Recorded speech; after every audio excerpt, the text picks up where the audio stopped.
శ్రీమాత్రే నమః. అందరికీ నమస్కారం. రేపే లక్ష్మీ జయంతి. లక్ష్మీ జయంతి ఎప్పుడు జరుపుకుంటాము? లక్ష్మీ జయంతి యొక్క పురాణ కథలు ఏమిటి? అలాగే లక్ష్మీదేవి యొక్క ప్రాముఖ్యత ఏమిటి? లక్ష్మీదేవి పూజ ఎలా చేసుకోవాలి? మరి లక్ష్మీదేవిని ప్రసన్నం చేసుకోవాలంటే ఏ స్తోత్రాలు పఠించాలి, ఎలా పూజ చేయాలి అనే ఎన్నో ముఖ్యమైన విషయాలు మనం ఈ వీడియోలో తెలుసుకుందాము. ఆఖరి వరకు కూడా వీడియోని స్కిప్ చేయకుండా చూడండి, ఎందుకంటే మనందరికీ కూడా లక్ష్మీదేవి కటాక్షం అనేది తప్పనిసరిగా కావాలి. మన హిందూ సంప్రదాయాల ప్రకారం శ్రీ మహాలక్ష్మీదేవిని పూజిస్తే సిరి సంపదలకు ధనధాన్యాలకు లోటుండదని విశ్వాసం. అందరూ కూడా కాంక్షించింది అంటే కోరుకునేది లక్ష్మీదేవి కృపనే. మానవాళికి అష్టైశ్వర్యాలు భోగభాగ్యాలను ప్రసాదించే ఆ సిరుల తల్లి జన్మదినం గురించి మనం ఈ కథనంలో తెలుసుకుందాము. లక్ష్మీదేవి జన్మదినం అంటే జయంతి, లక్ష్మీ జయంతిగా మనం జరుపుకుంటామన్నమాట. మరి లక్ష్మీ జయంతి గురించి పురాణ కథలు ఎలా ఉన్నాయి అనేది మనం ఇప్పుడు చూద్దాము. బమ్మెర పోతనామాచ్యుడు రచించిన శ్రీమద్ భాగవతంలోని క్షీరసాగర మథనం ఘట్టంలో శ్రీలక్ష్మి జయంతి గురించి ప్రస్తావన అనేది ఉందన్నమాట. క్షీరసాగర మథనం సమయంలో సాగరంలో ఉద్భవించిన అపూర్వ వస్తువులతో పాటు లక్ష్మీదేవి కూడా జన్మించిందని ఒక కథనం. అలాగే మరో కథనం ప్రకారం వ్యాస మహర్షి రచించిన విష్ణు పురాణంలో లక్ష్మీదేవి భృగు మహర్షి కుమార్తె. భృగు మహర్షి భార్య ఖ్యాతి. తొలుత వీరికి పుత్ర సంతానం అనేది ఉంది, కానీ పుత్రిక కోసం జగన్మాతను ప్రార్థిస్తూ ఖ్యాతి చేసిన తపఫలంగా భృగు మహర్షి ఖ్యాతిలకు కుమార్తెగా లక్ష్మీదేవి జన్మిస్తుంది. ఆమె విష్ణుమూర్తిని వివాహమాడుతుంది. ఇక లక్ష్మీ జయంతి ఎప్పుడు వస్తుంది అనే విషయంకి వస్తే, లక్ష్మీ జయంతి ఫాల్గుణ మాసంలో వచ్చే పౌర్ణమి రోజున ఉత్తర ఫల్గుణి నక్షత్రంలో జన్మించింది. ఇదే రోజున హోలీ పండుగ కూడా జరుపుకోవటం అనేది విశేషం. ఈ ఏడాది అంటే 2025 సంవత్సరం మార్చి 14వ తేదీ శుక్రవారం ఫాల్గుణ శుద్ధ పౌర్ణమి రోజున శ్రీ లక్ష్మీ జయంతి జరుపుకోవాలని మన పంచాంగాల్లో సూచించారు. అంతేకాకుండా మరి 2025 సంవత్సరం లక్ష్మీ జయంతి ఇంకా శుభకరం అని చెప్పుకోవచ్చు, ఎందుకంటే శుక్రవారం అనేది వచ్చింది. మామూలుగానే లక్ష్మీదేవికి శుక్రవారం అంటే చాలా ఇష్టమైన రోజు. ఇక లక్ష్మీ జయంతి అంటే లక్ష్మీదేవి యొక్క జన్మదినం శుక్రవారం రావడం అనేది మరింత శుభకరంగా మనం చెప్పుకోవాలి. ఇక శుక్రవారం రోజు ఉదయం 6 గంటల నుంచి 10 గంటల వరకు కూడా పూజకు మంచి శుభ సమయంగా తెలుస్తుంది. ఇక శ్రీ లక్ష్మీ జయంతి రోజు పూజా విధానం ఏ విధంగా చేయాలి, అలాగే ఆ రోజు ఏ స్తోత్రాలు పఠిస్తే మంచిది అనే విషయాన్ని ఇప్పుడు తెలుసుకుందాము. శ్రీ లక్ష్మీ జయంతి రోజు సూర్యోదయంతో నిద్రలేచి తలారా స్నానం చేయాలి. ఇంటి పరిసరాలను గోమయంతో అలికి చక్కగా ముగ్గులు పెట్టుకోవాలి. లక్ష్మీదేవి పరిశుభ్రత ఉన్న చోటనే నివసిస్తుంది కాబట్టి మనం నివసించే పరిసరాలు పరిశుభ్రంగా ఉంచుకోవాలి. పూజా మందిరంలో శ్రీ మహాలక్ష్మీదేవి విగ్రహాన్ని ప్రతిష్ఠించుకోవాలి. అమ్మవారికి తేనె కలిపిన ఆవు పాలతో గంగాజలంతో పంచామృతాలతో అభిషేకం చేయాలి. ఆవు నేతితో దీపారాధన చేయాలి. అనంతరం గంధం కుంకుమలతో అమ్మవారికి బొట్టు పెట్టాలి.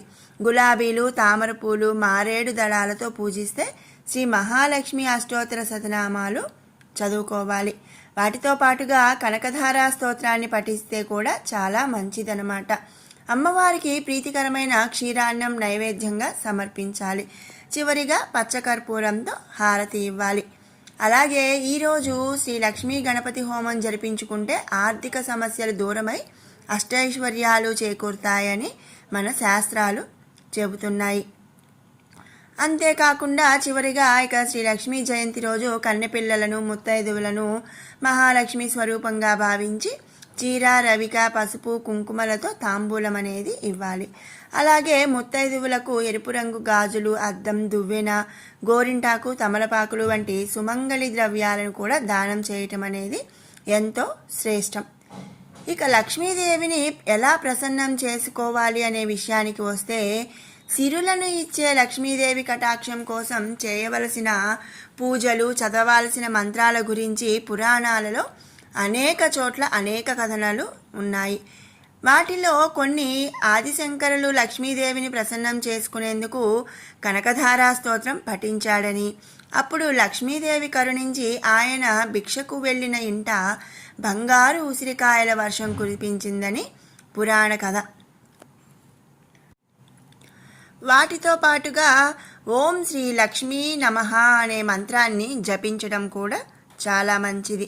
అంతేకాకుండా లక్ష్మీం క్షీర సముద్ర రాస్తనయాం శ్రీరంగధామేశ్వరీం దాసీభూత సమస్త దేవవనితాం లోకైక దీపాంకురాం శ్రీమన్మందకటాక్షలబ్ధ విభవద్ బ్రహ్మేంద్ర గంగాధరాం త్వాం త్రైలోక్య కుటుంబినీం సరసిజాం వందే ముకుంద ప్రియామంటూ ఆ లక్ష్మీదేవిని మనం పూజించాలి.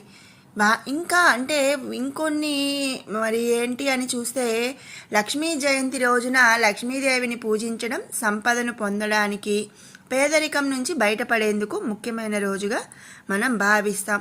కాబట్టి ఈ రోజున చాలామంది లక్ష్మీదేవిని ప్రసన్నం చేసుకోవడానికి యాగం, హవన వంటివి కూడా చేస్తారు.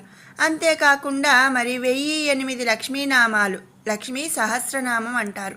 ఈ లక్ష్మీ సహస్రనామం చదవటం లేదా వినటం, శ్రీ సూక్తన పారాయణ చేయటం వంటివి కూడా ఎంతో శుభ ఫలితాలను మరి వేగంగా లభిస్తాయి అని చెప్పి మన పురాణాలు చెబుతున్నాయి. మరి ఇవన్నీ మాకేమీ రావండి, మాకు చదవటం రాదు అనుకునే వాళ్ళు ఓం శ్రీ మహాలక్ష్మీ దేవి అయి నమః అనే ఒక మంత్రాన్ని మరి 108 సార్లు లేదా 11 సార్లు ఎవరికి వీలుగా ఉన్నంత వరకు ఆ నామాన్ని చదువుకోవటం కూడా ఎంతో మంచిది. ఇక లక్ష్మీ జయంతి రోజున చేయవలసిన పనులు, నేను ముందుగా చెప్పినట్టుగా ఈరోజు హోలీ కూడా. హోలికా దహనం చేసిన తర్వాత కొంత బూడిదను తీసుకొని ఇంట్లో ఉంచి ఈ బూడిదను ఎర్రటి వస్త్రంలో కట్టి లక్ష్మీదేవి పాదాల వద్ద సమర్పించాలి. లక్ష్మీదేవి పాదాల చెంత సమర్పించిన బూడిదను ఇంట్లోనే భద్రంగా ఉంచుకోవాలి. ఇలా చేయడం ద్వారా ఆర్థిక లాభం పొందే అవకాశం ఉంటుంది. అంతేకాకుండా ఈరోజు ఇంట్లో తులసి మొక్కను నాటడం, పూజించడం కూడా శుభప్రదంగా భావిస్తారు. మరి లక్ష్మీ జయంతి రోజు కానీ అసలు మామూలుగా చేయకూడని విషయాలకు వస్తే ఆ లక్ష్మీదేవి కలహాల ఇంట కనిపించనిది అన్నమాట.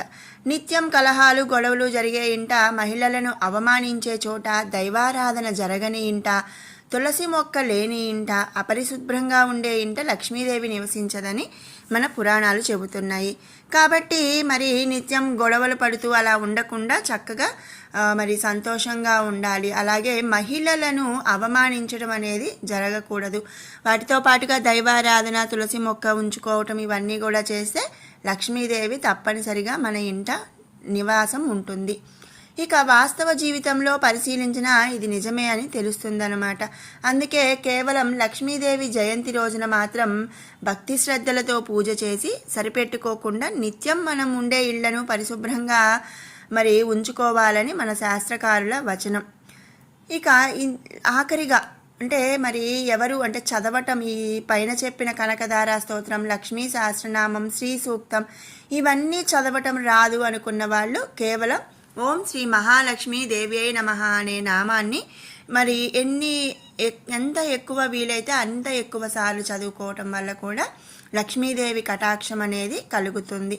మరి విన్నారు కదండి, లక్ష్మీదేవి ప్రాముఖ్యత ఏమిటి, లక్ష్మీ జయంతి ఎప్పుడు వస్తుంది, లక్ష్మీ జయంతి రోజు ఎలా పూజ చేసుకోవాలి, ఆ లక్ష్మీదేవి ప్రసన్నం చేసుకోవటానికి మరి ఏ స్తోత్రాలను పఠించాలి అనే ఎన్నో ముఖ్యమైన విషయాలు. మీకు ఈ వీడియో నచ్చినట్టయితే లైక్ చేయండి, షేర్ చేయండి. అలాగే మరిన్ని అప్డేట్స్ కోసం మన ఛానల్ని సబ్స్క్రైబ్ చేసుకోండి. అందరికీ కూడా ఆ లక్ష్మీదేవి ప్రసన్నం కలగాలి అని చెప్పి, కటాక్షం కలగాలి అని చెప్పి ఆశిస్తున్నాను. మరొక మంచి వీడియోతో మళ్ళీ కలుసుకుందాం. Thanks for watching.